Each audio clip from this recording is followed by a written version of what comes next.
Hello, Hello, nerds! nerds! We have a guest today, Assaf. Assaf, welcome to the show. Hello, nerds! Hello, nerd. All right, so you are a guest on this show, and I asked, first of all, thank you for coming on. I asked you to join partly because you bring an interesting perspective to an important topic for many Americans. Could you just start by giving us a little bit of an introduction to yourself? Like, who are you, and just a little bit about your background, and I think people will know what we're going to be talking about. Sure. I'm a nerd from Israel. Oh, but you might be the founding nerd from Israel for Yang. Are you? Well, actually, are you for Yang though? There's a lot of nerds in Israel, but are you for Yang? Yeah, unfortunately, I'm not allowed to vote, but I am rooting for Yang. Love it. So you are from Israel, and were you born there, or? Yeah, so I was born in Israel, in Tel Aviv, which is the liberal cultural center of Israel, born and raised. And I studied math and physics in Jerusalem, then worked as an engineer for 8 years, software and hardware development. And then 7 years ago, I left Israel, moved to the UK to do an MBA and work in strategy consulting. And almost 3 years ago, I joined Google. I work at YouTube now. You definitely, I mean, math is hard, but physics is even, in my recollection, it was even more befuddling. So you definitely have some nerd cred. And I also understand from our conversations in the past that you kind of follow politics, not just in Israel, but in the US as well. Is that fair? Right, yeah. Yeah, I try to follow, although I must say your system is quite lots of intricacies and nuance. When did you first start kind of taking note of American politics? And is that common for Israelis to kind of keep up with the goings on? To different extents. I think that I got really hooked when Barack Obama was elected. I think he brought this fresh kind of like, we can do it, yes we can, hope, which I haven't seen in Israeli politics at the time since, I would say, Yitzhak Rabin, who was assassinated in 1995. And that kind of like fresh hope really got me hooked on American politics. You know, it's funny that you mention Obama. I was also a early and big supporter of his, still to this day. Sometimes I wish we could have a third term. But I'm surprised that you were attracted to his candidacy because at the time in the US, he had a lot of trouble with American Jewish voters. And the narrative was, we don't know if this guy is going to do right by Israel and is going to be fair to Israel, or will he side with, other parties. And I was kind of curious, like, did that come up in Israeli conversations? Like, whoa, this Obama guy, we don't know about him. He's from Kenya. Yeah, for sure. But, I think different people make choices or have preferences based on different values, right? And I totally see why Obama and Americans don't want that level of involvement in the Middle East and the US. What's your business there, really? And I think that's the question Barack Obama raised after the Bush administration. Do we need to be that involved? And is that the right call for America? Is that where you should spend your tax dollars on? Yeah. And so for Israel, I think there is also a question of Israel is not a monolith, right? There are different views in Israel, different values by different people, and I believe that Barack Obama represents the kind of like liberal, progressive, everyone's equal voice, which I strongly believe in, even within internal Israeli politics. So this is why I think kind of like his message resonated with me. What about subsequent to him getting elected?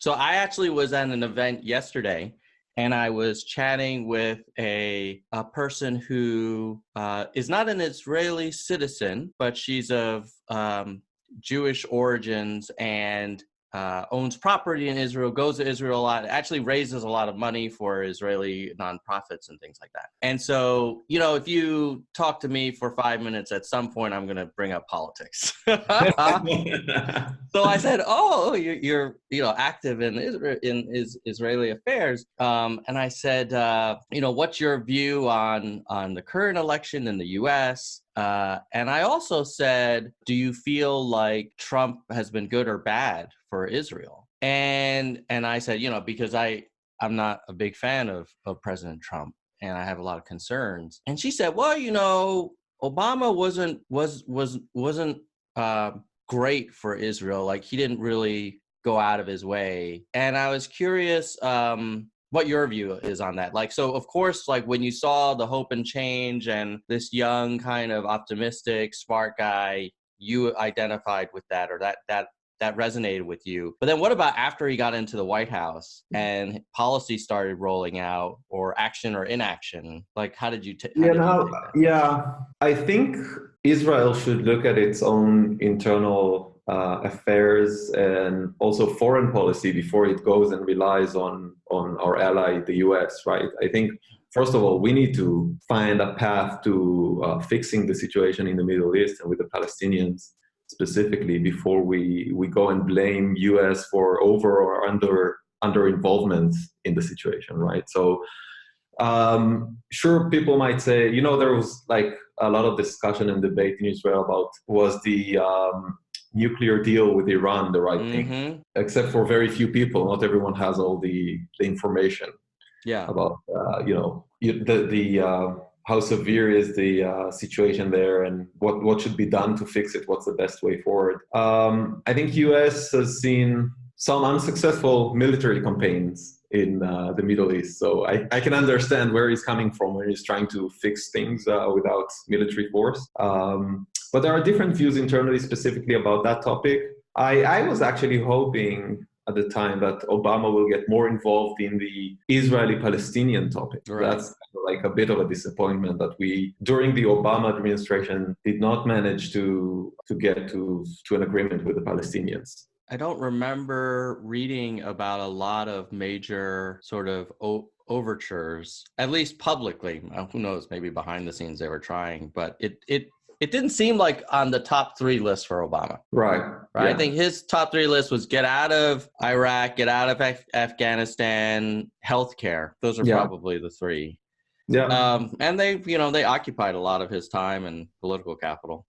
Yeah, and it does make sense because those were at the times probably the biggest issues within internal American politics, right? Now, our current president is taking a more active role and has appointed a trusted objective advisor, who I guess has a long-standing family history with like hosting Netanyahu at his house, and so obviously he's the best person to arbitrate an agreement between Israel and the Palestinians.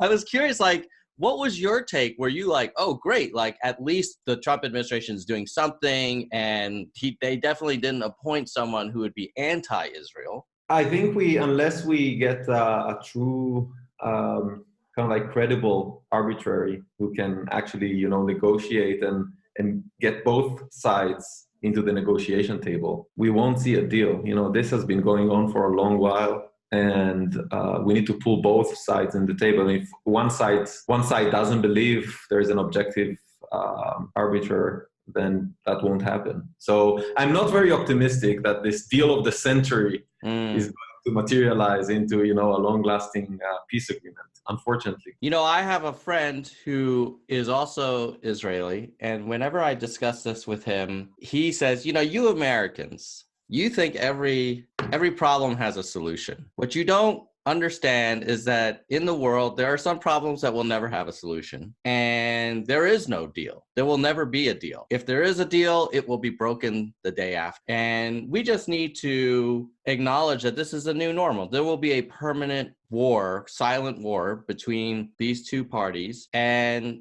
you're not going to come in and fix it for us. No, so like, why are you wasting your time? Have you Right. heard that kind of argument from, Yes, yeah, and I don't expect the U.S. to fix it for us. To be clear, I think it's first of all Israel's responsibility to lead that change and to find a solution, and then we can use our American allies to help us. But that's definitely a kind of like a prevalent point of view. The reality is, I think there are many narratives to the history of the conflict. And if I try to portray one kind of like story, I will get it wrong for sure. But the question is, what are we doing going forward? Because we have about 4.5 million Palestinians in Gaza and the West Bank. And one option is to maintain status quo. Those Palestinians are under military regime. Is that the right thing morally and for Israel to kind of like control those people? I think the clear answer is no. So we need to be just by them and find a solution, because they're not going away anywhere, right?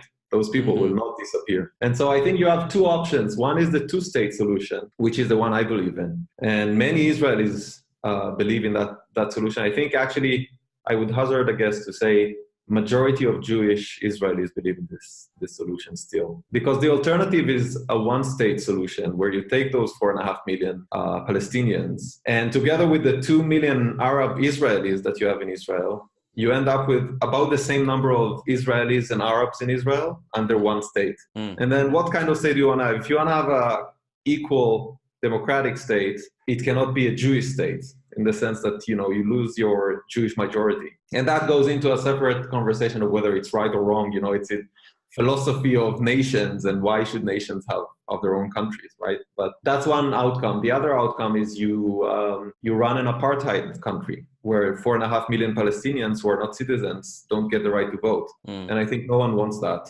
in Israel, or maybe the extremists want it, but not the kind of like sane majority. So I think the actually, if you look at it this way, the options are pretty obvious. Unfortunately, the status quo has been like this for the last more than 50 years. So it has some inertia to it. And so we need to find a path to breaking that inertia and bring a solution to the table. You brought up the one-state option and mentioned that it would fundamentally alter Israel's identity as a Jewish state. Right. And I'm curious, like, okay, I get that. If we just play this out, though, let's say we had a one-state solution, everybody's vote counted the same, and let's say, worst case scenario, like the Jewish vote became a minority because of population or demographics or something. But if people have human rights and they have equal justice under the law and they're not discriminated against, like there are countries that have multiple religions and ethnicities that, find a way to still be one state. Like, how important do you think it is to have a country defined by kind of a religion almost? Yeah, I think Jewish people share culture, religion, history. What makes a nation a nation? Why do Peruvians need a different country or state than Mexicans or Colombians? And why do Americans need a different state than Canadians or British people? I mean, you share the same language, don't you? But it's more, obviously, it's more complicated, and there is the philosophical question of what's the purpose and role of a nation. I do believe that history tells us that the Jewish people need their own state, and the Jewish people across the world has a strong identity, a cultural identity, a historical identity, and they deserve a state. And they deserve a state where they can run it in a way that they believe is right. So as an example, Saturday and Fridays are the days without business in Israel. Whereas in most of the Western world is Saturday and Sunday, right? And that's because of our kind of like our Jewish belief in the Saturday being the holiday. You want to maintain those kinds of cultural and also sometimes I'm not a religious person, by the way, by any means, But I do affiliate myself with the cultural heritage of the Jewish people. So I do believe that there is a need for a Jewish state. Yeah, it's interesting, the cultural heritage and history of different groups.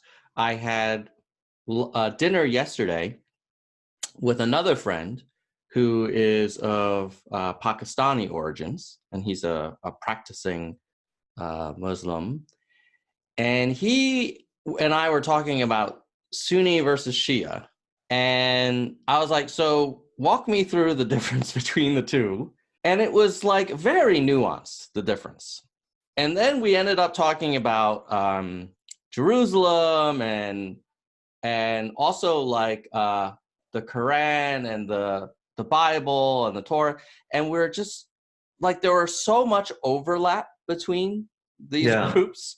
And yet there's like fire and just brimstone kind of clashes. I mean, even within Islam or between like Judeo/Christian groups, I mean, sometimes I do wonder, like, is this a good thing that we kind of divide ourselves into these groups? Because it only, like, it's not surprising that we pit ourselves against each other based on these uniforms that we wear. And at the end of the day, it's like, okay, Saturday's your holy day, Sunday's my mom's holy day. I personally have no holy day, like, whatever. Let's just flip a coin or make it Tuesday. Yeah. I don't know. Like, is it really worth like all of this energy? I agree. And you should play now when you edit this, the John Lennon song of, you may say. Yeah, that's right. I'm a dreamer. But yeah, in utopia land, maybe eventually, maybe when we meet aliens, we will unite. Unfortunately, I think human history and human nature is to kind of like segregate and group together and find commonalities within your close neighbors, and then, almost oppose or find reasons to fight with your more distant neighbors, unfortunately. Yeah, I hope. I mean, even we live in Switzerland, and sometimes when I talk to Swiss friends, they'll talk about people from other parts of Switzerland as if they're from another planet. And I'm like, you mean like the one that's 10-minute drive away, that other part of Switzerland? And even if you look at, Switzerland as a nation, they keep themselves very separate from the rest of Europe, right? Yeah. They work very hard to distinguish themselves, and they have their own reasons. And I respect that. We just need to find a way for nations and people to coexist, I think. Now, we got to get into some more current politics, which is your country has recently had an election. And honestly, I'm still not clear what the outcome is. You're not alone. You're not alone. Because I was originally super excited because, number one, I find that Netanyahu personally, I don't know, maybe it's the media that I consume, but he seems to not take a very conciliatory or kind of collaborative approach to the tension with the Palestinians. And I also know that he's very aligned with Trump. And since in general, a lot of things Trump is for, I find myself on the other side. So then when I heard, oh yeah, there's this Gans guy and he's kind of a centrist and he's going to try and like kind of unify, and he's not like an extreme left or right, I was like, oh, that sounds very reasonable. So where are we at on this? Yeah, let me give you a quick kind of like rundown of events. Yes. So we had a general election 5 months ago, and Netanyahu allegedly won but failed to form a government.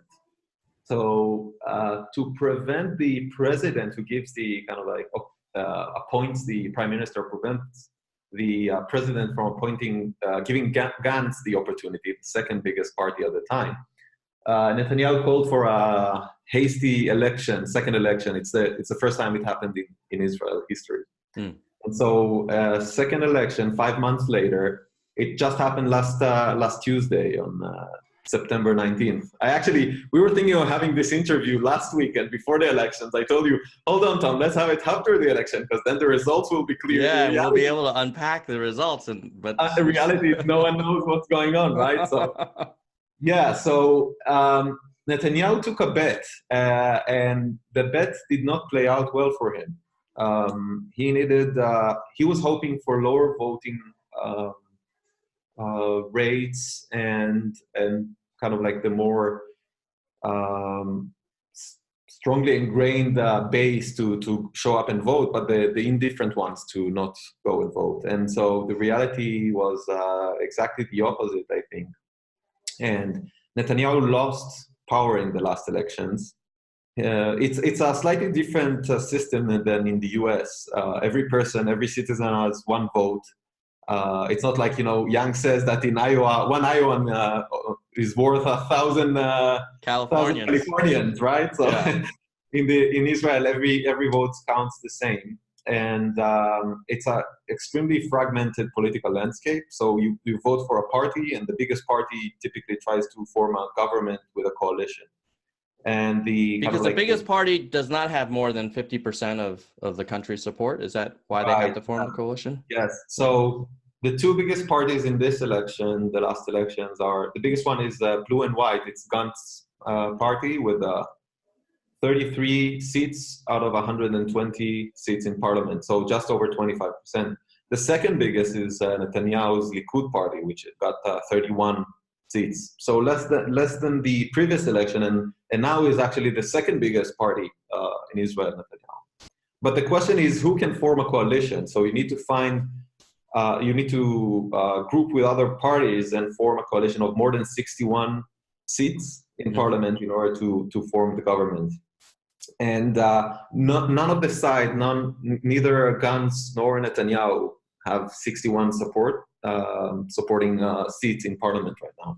So it's unclear. We're kind of like in a political deadlock. It's unclear who is going to form the next coalition. But Netanyahu has this like ticking time bomb because he has 3 open investigations against him, 3 pending indictments on bribery.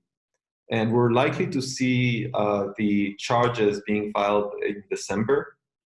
So he needs to find a solution fast. Otherwise, in December, it's unlikely that he'll get, if those pending indictments materialize into charges, it's unlikely that he'll get any public support or support within his party. People, second and third in his party who already can smell kind of like the lure of the the ruling seat, right? Mm-hmm. Will, I think, get enough political capital to say no to Netanyahu and kick him off. But right now, his influence is insane. He's been in power for the last 10 years. He is like a magician walking over. His power is influencing all right-wing parties in Israel. And no one is willing to step up and say, that's it, no more. You had enough. You had you did your part. You had your kind of like contributions to the country, but you need to go home now. Yeah. Is it possible for Gantz to get a deal with the number 2 in the Likud party and say, hey, look, let's the two of us form a coalition or partnership, and then we'll clearly be a majority of the country, and number 2, you'll become number 1 in your party, and we'll both get rid of this Netanyahu character? Yeah, you'd think that this is a very likely outcome, but the reality is Netanyahu has such strong influence and grasp of the political base and the public share of public minds that and his like number 2 and 3 are not as powerful. So it will be for them, it will be a bet to kind of like step up and say, Netanyahu, you need to leave now. And it might cost them their career. They made it all the way to be second to Netanyahu. And so, yeah, it's a possible outcome, but I don't know if it's the most likely one until we at least know that there is actual charges against Netanyahu. Now, with these indictments, it would seem like this is kind of like a political kind of game over moment. If you're a leader and you have multiple indictments against you for corruption, Yeah. You could, many people would expect, well, that's a disqualifying event. His political career is over. How has he maintained meaningful support in the face of these kind of very embarrassing, at least they're not just charges. I mean, there's indictments. So there must be some evidence. Right. So he's playing the witch hunt card, right? The media. You must know this. It must sound very familiar, but it's all a plot by the media and some tycoons to kick me out of power. It's the left wing media that is trying to kind of like overtake democracy in an undemocratic way. At least it doesn't call it fake news. It does, of course. He used that term. Has he used it? He really has used it. Yeah, and the public kind of like discourse in Israel and the terminology that our leaders and politicians have used in the last, I would say, 4 years deteriorated meaningfully, and I think we are getting to a point where it's becoming, it provokes violence. It's bad. It splits the country apart. Yeah. I mean, we certainly see that in the States where the consumption of news information has become polarized in and of itself. And therefore, people, the way I've heard it described is in the old days, people had a common set of facts and they would disagree about how they interpret the facts. And now people don't even have a common set of facts. They disagree on fundamental sort of, that, like, they'll say, oh, I don't believe in climate change, so I don't believe that the climate is changing, so there's no point in arguing over this because there's no problem. And then another group will say, no, you're crazy, there's clearly a problem. Yeah, the post-truth era. Yeah, so you're seeing that in Israel as well? Oh, for sure. Yes, for sure. And it's been a common tactic for Netanyahu and a really divisive one. So he during this election campaign, he had a Facebook bot with his small icon automatically going to people and saying, the Arabs, which are 20% of the Israeli population and citizens, they are trying to overtake this country, and they're running like crazy to vote. And it's a really splitting and dividing kind of like terminology and language to use, and almost a racist one. Yeah. So it's very unfortunate. Yeah, that's sad. Wow, that's kind of depressing. And I will tell you that although results are inconclusive, there is a sense of a new era in Israel. People are feeling like this is the end of the Netanyahu era, and we are stepping into a better, cleaner, saner place, less divisive, and people want to see change, I believe. So when are we gonna see the last of Netanyahu? Okay, let's say Gantz forms a coalition. Does that necessarily mean that Netanyahu will be out of the picture, or will he just be the leader of the minority party? Well, there is a scenario where, although Gantz said he won't do that, but there is a scenario where Gantz says we can form a coalition together, and since I'm the bigger party, we'll do a rotation in PM role, and I'll go first. And if you come clean in your trials or there are no indictments, you can go second. But if you get charged, you'll have to clear a seat. That's a possible scenario. Another one, and people are talking about that now in Israel, is a scenario where Netanyahu gets his cases and investigations are dropped in exchange of his seat. Mm-hmm. So we tell him, for the good of the public, you go home, clear your seat, and just stay out of public life. And then it clears the way for number two to form a coalition with Gantz. Right. It's not in my opinion, it's not in the public's interest, because Who knows? He might be back in 5 years saying I was never indicted. You know, it's all fake news. It's all like a plot by the media to keep me Yeah. out of power. Or and it also doesn't. I mean, what about the equality in front of the law? You know, there needs to Hmm. be, everyone needs to be equal, and equally treated by the law, and it gives the wrong message to politicians who think that if they just clinch to their seats, Yeah. they might get a beneficial treatment by law. Yeah. Yeah. So the argument is one path is we cut a deal and it's kind of like he gets exonerated or he gets insulated from future prosecution in exchange for, early retirement. And the risk there is he takes the deal, but somehow reemerges Right. like a few years later. Yeah. And then Who the knows other, what tricks he can pull yeah, from it. yeah. But I guess the other path is you form a coalition without it, but it doesn't sound like there's like a clear way to do that. Like that the Likud party is number two, but it's not like number five.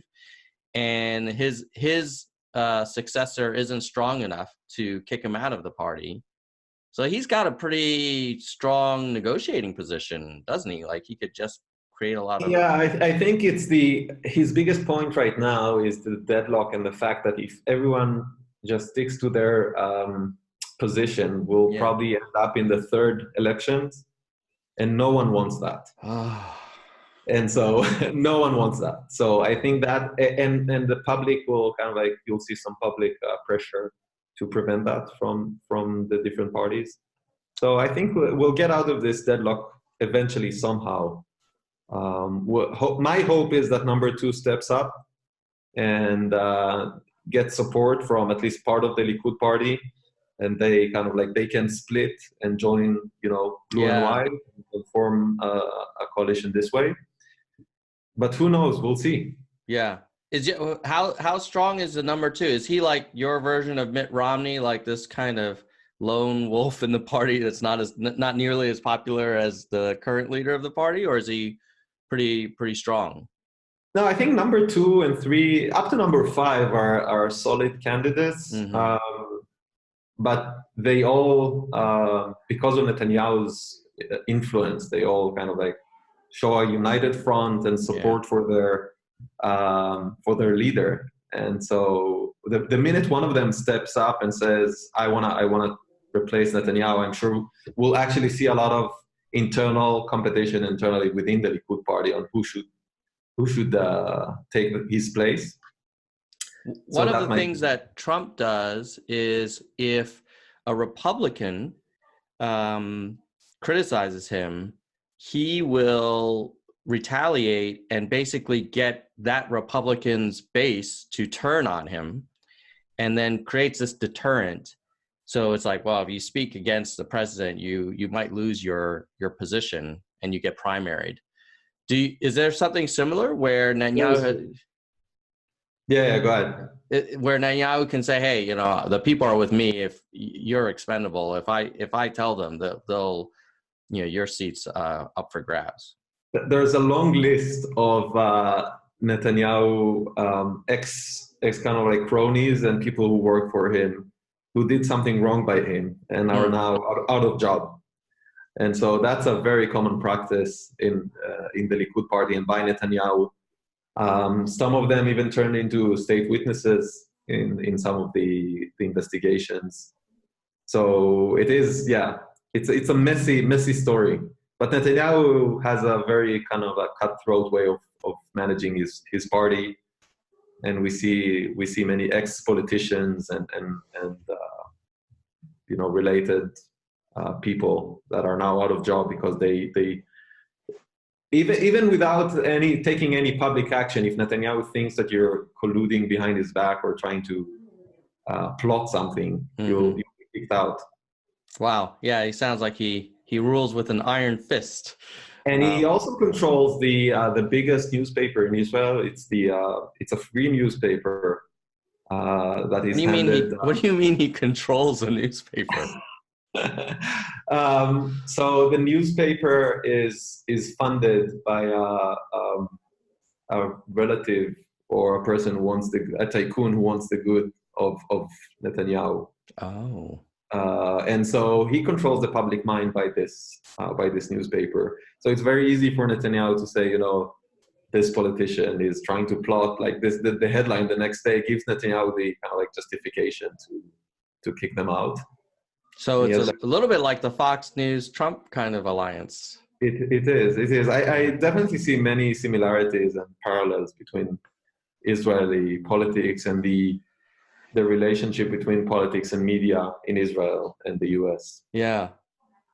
One of the things that Trump said was a vote for the US Democratic Party is tantamount to anti-Semitism or a vote against Jewish people.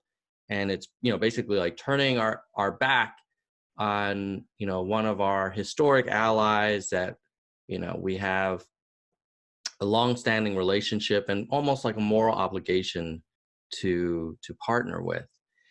And one of the things that this conversation kind of highlights for me is maybe the US voter sometimes thinks of Israel as this monolithic kind of block of interests. But in reality, it sounds like there's quite a diversity of perspectives, and Netanyahu doesn't equal being pro or supportive of the Jewish people. Right. People think that the face of the country is the face of its leader, right?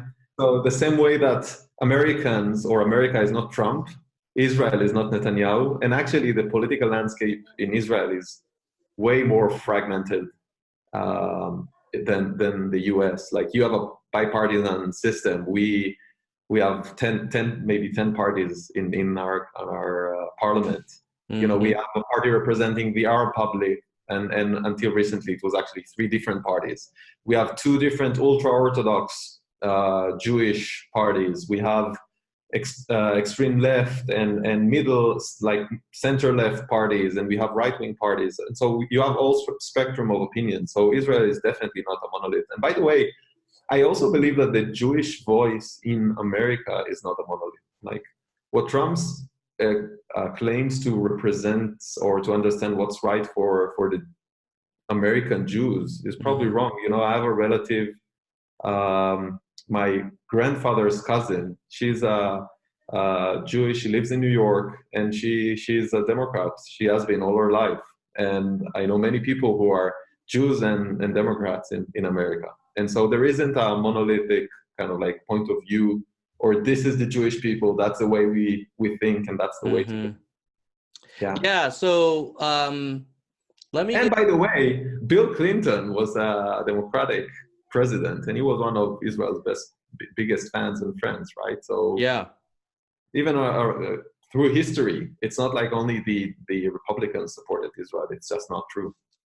So there is this. I'm trying to think of the name. It's a very large Jewish American kind of interest group or like organization that all the politicians basically have to give a speech to and kind of demonstrate their loyalty or maybe support for kind of for Israel.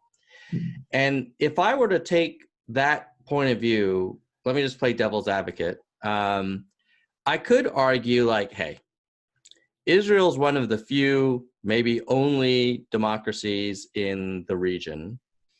We made a very big mistake in World War II by not getting involved earlier and allowed, one of the worst genocides in the history of the world. And this victimized group needs its own secure state because especially when they're surrounded by countries that many of which would want to see that whole people go away. And so as Americans who stand for freedom and fairness and security, of course, we need to do everything we can. And we cannot just sit on the sidelines and watch this country struggle and get sort of encircled by hostile parties. Like what, I know you said earlier, you don't think the US should come and solve Israel's problems, but what role do you think we should play then?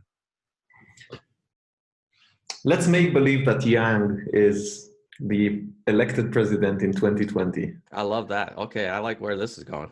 What would be my ask from Andrew Yang for the state of Israel?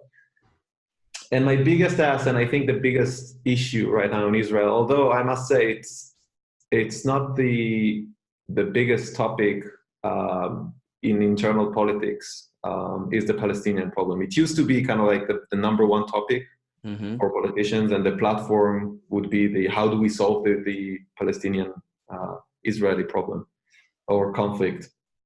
It's not anymore. People almost grew deaf to this. But I think that I would hope Yang steps into office in his first 100 days and says, during my term, I'm going to get both sides to an agreement. And I'm going to do that by helping them with an arbiter that they both find credible, supporting them and finding unique and creative solutions to the bigger problems. As for example, what do we do with East Jerusalem? Do we split Jerusalem? Maybe there is a way where US can play a role there. How do we draw the line, the border? Maybe US can offer some interesting solution. How do we keep the West Bank without any military force, which is required by Israel? Maybe the US can keep the West Bank kind of like military free zone. Maybe there are ways where US can play a role, and then we'll find a solution that will end this conflict. That's would be my biggest hope and wish from Yang. I don't want extreme involvement across the Middle East. I don't ask him to solve the Hezbollah and Iran and Iraq issues. And of course, they impact Israel as well. But I think that the Palestinian conflict is the biggest agenda topic that I would like to see fixed. So a lot of the ideas you described seem very reasonable. And I'm guessing, given that this Palestinian problem has been with us for decades, like if Yang said those things, I could take the position if I were an Israeli, like, whatever, dude, we've heard all this shit before and it never, you never get a deal. Like what would Yang or the US bring to the table to kind of change the game so that it doesn't just result in the same old debate over and over and over and over again? Yeah, well, look, just to be super clear, I think it's first and foremost Israel's responsibility to fix this, right? We control and rule under a military regime 4.5 million people. It's in our power. Like the balance of power is extremely biased, right? There is no the blame game is between us and them is nuts in my mind, because it's clear who should take initiative, the side who has the power, right? And in that case, I think we should take the initiative. We, as the Israeli side, we should come up with a solution, and I would hope that US can step in and help in those debatable deadlocks or points of disagreement in the negotiation, where you can step in as a third party and offer some solution would be agreeable upon both sides. Right. But to be honest, in addition to the kind of like Israeli-Palestinian conflict, you have other big issues for Yang to solve internally as well. So I wouldn't expect this to be his number one thing. Yes. When he steps into office, but I would love for him to make progress during his term. And one thing, so I looked up the name of the group, the American Israeli Public Affairs Committee, APAC. Are you familiar with this? APAC, yeah, of Yeah. course. So what's your view on APAC? So there's one opinion which is like, hey, APAC's great because it makes sure that we are talking about issues that are important to this kind of relationship between the two countries, and we understand Israeli interests. There's another argument which is like, hey, this is a lot of influence of a foreign country on the U.S. sort of political system. It's out in the open. It's not illegal or anything. But if there were, as an example, if there were a American Chinese Public Affairs Committee or something, and Or every Muslim. yeah, and or Muslim, yeah, public, and every candidate had to go and give a speech that the audience would say like, not good enough, and that would actually result in who gets the nomination. Some people could argue like, well, that's too much influence. Like, what's your view on that? It's interesting you asked. Before this call, I try to think what are in my opinion, the two biggest problems with the American political system. And I think number one is healthcare. Your healthcare system is a mess, and fixing it is like there is no simple solution. There is this better than I do, but distorted incentives for doctor and healthcare providers, and drug companies are just seeing the US market as like this big dollar like sign. They make 10x the revenue on a drug in the US than they make it in Europe. So and it's a reflection of the inequality of your society. So fixing it is, I think, is probably a number one thing, a number one priority for any candidate. Mm-hmm. The number two issue with electoral politics is, I think, the oversized influence of some kind of like influence groups in Washington, mostly people with or corporations or influence groups with capital and money.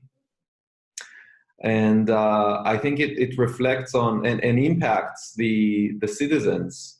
So as an example, what's your mobile phone bill, your monthly bill in the US? How much do you pay for your mobile phone?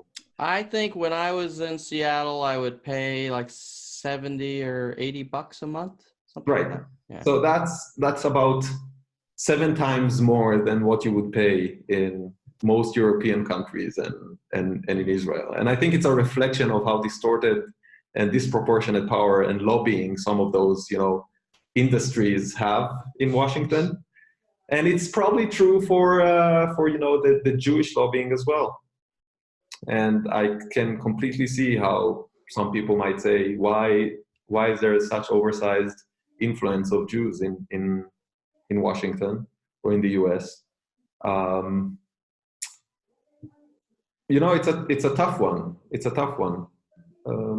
Have you heard of Yang's democracy dollars idea? Yeah. Each one gets $100 to give it to whoever he wants, right? Yeah, and his argument is like, well, right now, like in the terms of the Israel policy, there's a mega donor, Sheldon Adelson, who owns like casinos and stuff in the US. And owns that newspaper I mentioned earlier, by the way, that is run by basically Netanyahu controls. Oh, the same Sheldon. Yeah. Oh, okay. So generally in the Democratic Party, if you want to win, and you got Sheldon's backing, you have access to resources that will increase your probability of getting into the White House. And I guess with democracy dollars, if every voter can allocate, $100, it makes the influence of any one single mega donor like dilutes it dramatically. And then maybe someone could say like, oh, and it's not just Sheldon. There's also like super progressive left wing, like rich people that have outsized influence, and basically every interest group has their super donors. So the argument is like, well, let's just wash them all out, and then the politician can just focus on what the majority of the people think is appropriate. Would something like that even make any difference in Israel, or do you think your system's not as dependent on money? I mean, money corrupts and influences, politicians and governments across the world to different extents. Mm-hmm. I think that in the U.S., the interesting thing is that in the U.S., it's people accept that as just a reality, Mm-hmm. and it's out there in the open, but it's just the way it is, right? Tobacco companies, pharma companies, media companies all have their lobby in Washington, and I think that also some government officials can see how they can, after they're done with their public role, can switch to the other side, and they see some very lucrative opportunities there. And that's true, I'm guessing, for many countries of the world. In Israel, the one difference is that Israel, I think that it's still not accepted as the norm. It is the reality, but we do see, some left-wing liberal media outlets and the public discourse trying to fix that. And there are behind-the-scenes tycoons and billionaires and who control media and control natural resources that influence politicians for sure. But does it work the other way around, where Israelis feel like entities from outside the country are having influence in the Israeli elections, or are you guys have managed to keep it kind of insulated from external? I think we are fairly insulated, except for Netanyahu pulling his I'm a leader of the world kind of card and going to meet Putin 2 days before the elections to take the the mugshot with him and to say here I'm walking around all those big politicians, and there has been rumors of slight foreign intervention, but I don't think it plays a major role. I think the more interesting thing, and by the way, that's the thing I think I liked about Yang the most. He's running on this UBI platform and the freedom dividend. But that's not to me, that's not the it's the answer, but that's not what he's trying to solve. What he's trying to solve is the problem of Americans, millions of Americans going to be pushed out of the workforce in the coming years because of automation. And that process has, according to him, already started. And what I liked about him is that he is bringing this fresh perspective of events and trends in the American society, which were completely out of the kind of the table before he came in. So people only talked about foreign intervention and fake news and the role of media and immigrants. And suddenly Yang comes in and gives this completely different thesis or hypothesis for what's going on, what's driving all this change, and also a solution to fixing it. Not just here is the problem, but also a solution. And that's what I really like about Yang's kind of platform. The UBI is the answer, but the key thing to me is to talk about the problems. Yeah, and that's why I like it. Yeah, I agree. I also find it's not the sexiest thing, but just introducing a scorecard for the U.S. that's beyond GDP and unemployment rate, it's just music to a business person's ears, right? This is how you run a complex organization. Yeah. So before, I know we're running short on time, Assaf, but I have to ask you, can we go for a few more minutes? Sure. Okay. Iran. Just a minor topic. Yeah. So the U.S., I think the narrative in the U.S. is we had this nuclear deal to slow or contain the military nuclear program in Iran. It kind of had carrot and stick. And then Trump and many people felt like, hey, we gave too much away and that we didn't get enough in return. And so we're going to play hardball and really tighten so pull out of the deal and then really put some pain on Iran.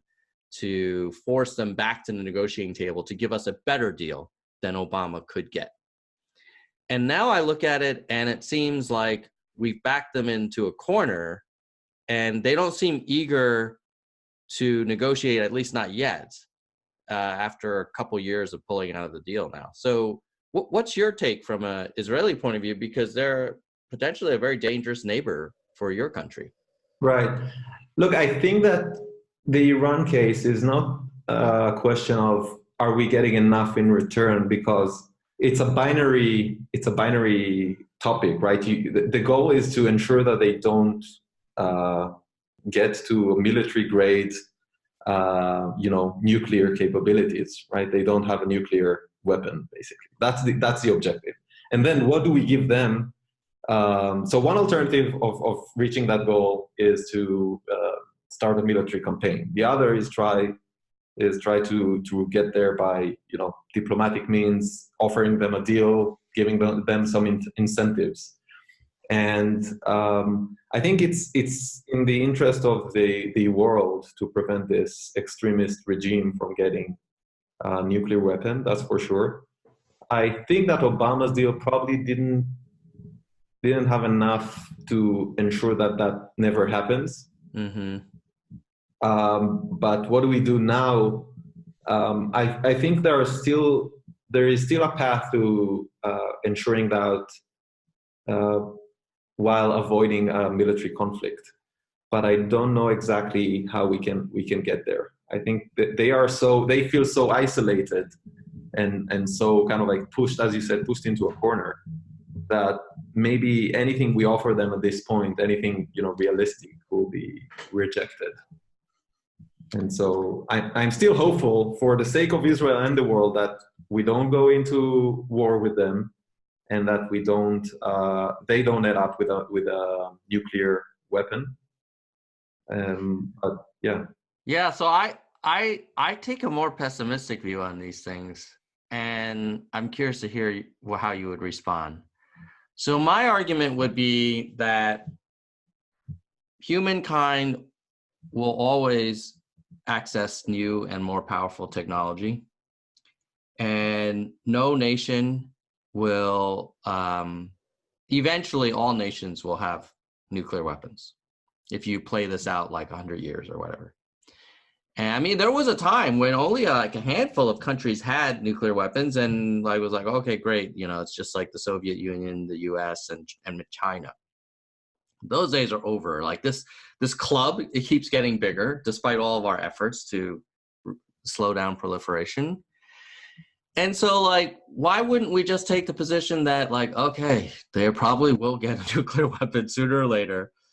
All we can do is hope that there's a strong enough deterrent that it becomes kind of, mutually assured destruction or suicidal for any country to use it, because all other countries maybe will say, hey, whoever's first to use, like, you're basically pointing the gun at yourself when you do that. Am I just being like too pessimistic, or do you feel like maybe we end up that way, but we should do everything we can to slow that down as much as possible? Is that your position, maybe? Yeah, no, I think that I'm less pessimistic than you. I don't think that all countries will have that capability, and I think that the global kind of like playground is not each nation has equal footing. Mm-hmm. Some nations have more to lose, so it's only a threat if you have something to lose. Mm-hmm. But if you're a poor country with a dictator or an extremist regime, right, with one person calling the shots and with a finger on the button, once they're pressed into a corner, they don't care. They don't have anything to lose. So you don't want these kinds of regimes or countries to have nuclear capabilities, because they don't have anything to lose. Once the single nutcase with the finger on the button wakes up on the wrong side of the bed. Yeah, that's a good point, especially if, even worse, that leader feels like God has spoken to him. Right. And he will help the world by destroying some other country that's, anti their God. and then it becomes like a religious like act of love in some strange perverted way, right? Yeah. That, oh, I'm going to save the world because my religion C says that everybody should participate in it, and then religion D and E and F need to be removed. Yeah. Um, So we don't want to get to that place. I don't think. yeah, I hear you. I hear you. All right. Is there, before we wrap up, Assaf, this has been, first of all, thank you for taking the time. I think Sure. Thank you for. this is, yeah, really educational for me. And I let's just acknowledge, like, you don't speak for all Israelis. You don't speak for all people of Jewish heritage. You're just giving your perspective. Right, and one thing I want to actually, one takeaway for everyone is no one speaks for all Israelis. Not Trump, not Netanyahu. Yeah. You know, different views and different perspectives on what the biggest issues are for Israel and what's the right solution to those issues. And yeah, I just want. Yeah, no, that's important. Are there any other things that you feel like, oh man, when I talk to Americans, they don't get blank, or they seem to be convinced of blank, but that's actually not the way it really is if you walk in your shoes. Like, Yeah, you know what? Let me turn the question to you. What do Americans think when they think of the Middle East or Israel? ooh. Oh man. All right, I'll take a shot at it. I don't want to make assumptions, Yeah. Okay, so let me also give my caveats that I don't speak for all Americans. I'll just give you my perspective as someone who, was born and raised in America and consumed a lot of information about the region and Israel. I think if you asked many Americans what they think, there would be some common threads. Number one, they would say probably the region's important because of access to energy supplies. And if Middle East were like Africa and it didn't have all this petroleum, then we probably wouldn't be as engaged. They would also say that it's a very tumultuous place where it doesn't ever seem to be in equilibrium, and then therefore either we let it just be crazy, which means disrupted access to energy supplies, or we go in and try and help. And then when it comes to Israel, I think people would be split. I think some people would say, well, this is a very small country and, we can't keep coming in and getting bloody noses for defending the little kid that's getting bullied. And then the other side of the argument would be like, that is the definition of American leadership, that we do stand up for the little guy, especially when it's a democracy, especially when it has a history that we're kind of not proud of in terms of not doing more to help in World War II earlier. And especially when we feel like there are a lot of Jewish Americans who rightfully, are engaged and have an interest in us doing the right thing. So I think that's what they would say. And I'm curious, like, does that resonate with you, or does some of that you're like, this idiot? No, yeah, that makes a lot of sense. I wonder do you know if the US is self-sufficient in energy and oil? I think recently, because of our natural gas, we've become a net exporter. But I do know that the price of oil, so we might actually produce enough for ourselves, but the market price for it goes up, like, when the Saudi, processing areas were attacked. And I'm pretty sure we don't have enough for long terms, like, we don't have perpetual supply. Right. But we're less dependent than we used to be, I think, because of our natural gas. But, with the natural gas, there's a lot of concern about the impact on the environment, because when we frack, we actually pump in a lot of chemicals into into the ground. Yeah, I just wonder, if kind of like the energy argument was the only argument for U.S. supporting Israel, I would say you guys picked the wrong player to bet on, because we are very poor on natural resources in the Middle East, and we are enemies of all the other countries who have access to resources, right? So you should probably party with Saudi or Iraq and not Israel. So I think that argument is probably not the main reason why Israel and the US are allies. Yeah, I think it got more to do with kind of like the role US wants to see itself playing in the kind of like, diplomatic, historical arena, and the fact that you represent democracies and freedom, and you see the same in Israel, in a neighborhood or a part of the world which has very little of that. So giving support to that kind of like,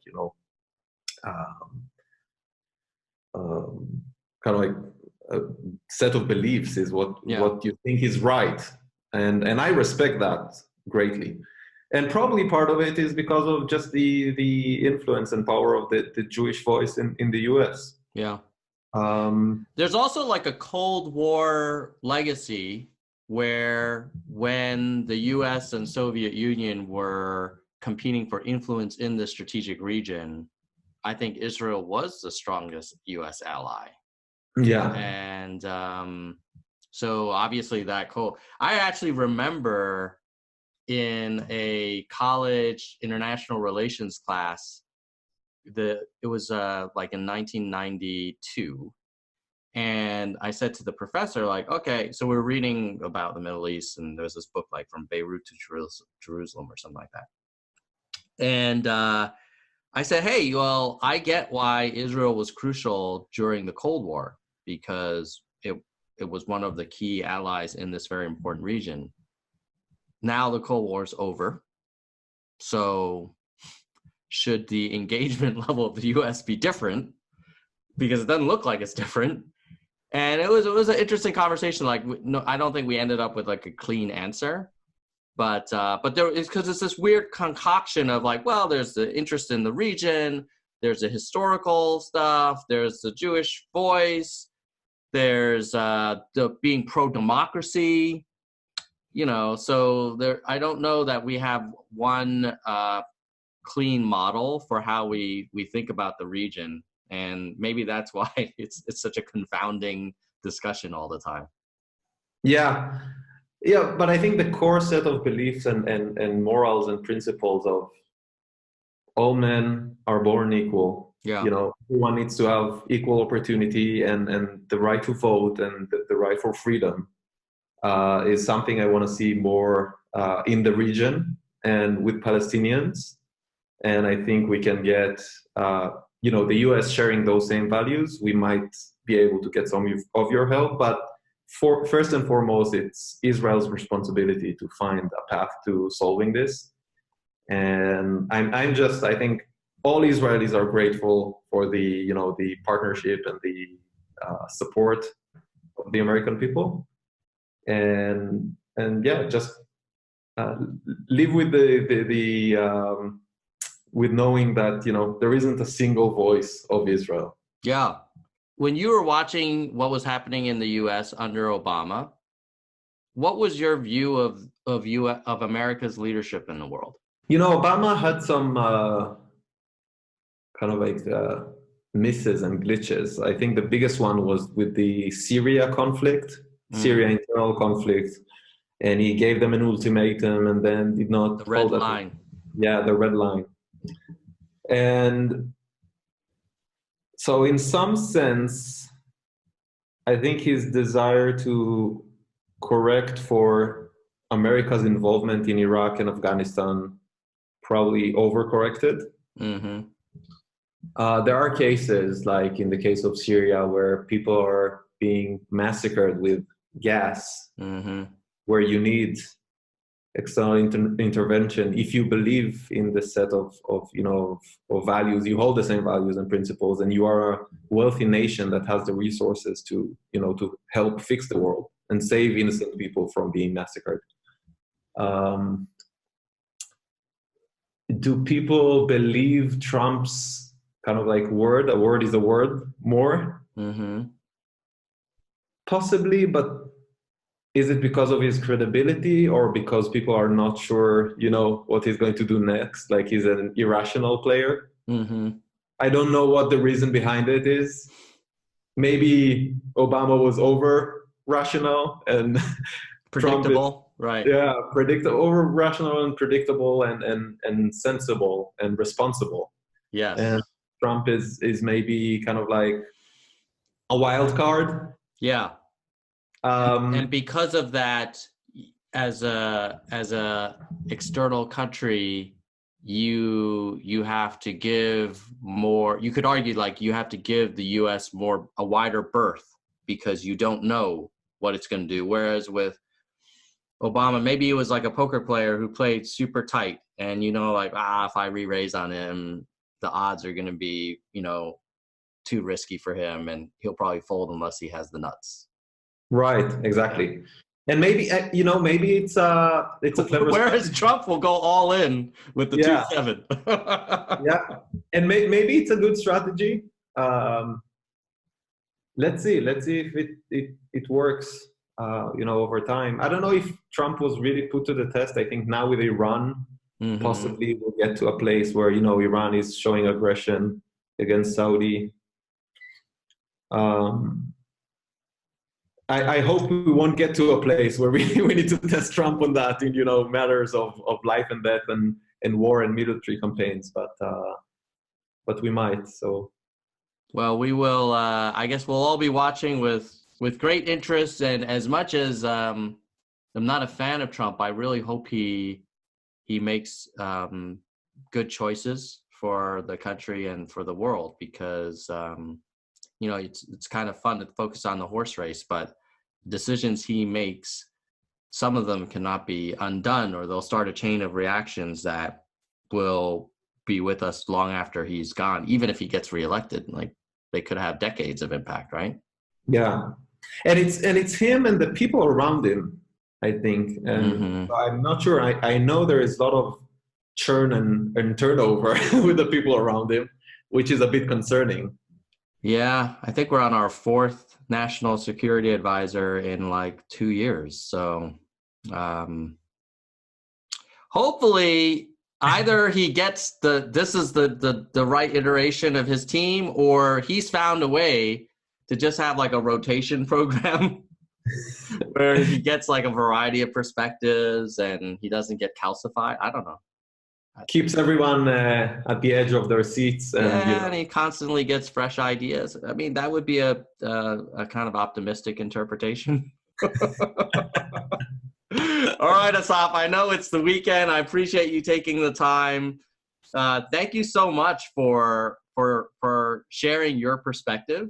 And it's really great. I hope we can get you back on again in the future. Thank you. And thanks for the opportunity to talk to the Yang Gang. Nerds for Yang Nation. Nerds for Yang. That's right. That's right. Well, we'll see you again soon, buddy. Keep it real. Keep it real. Cheers. Bye.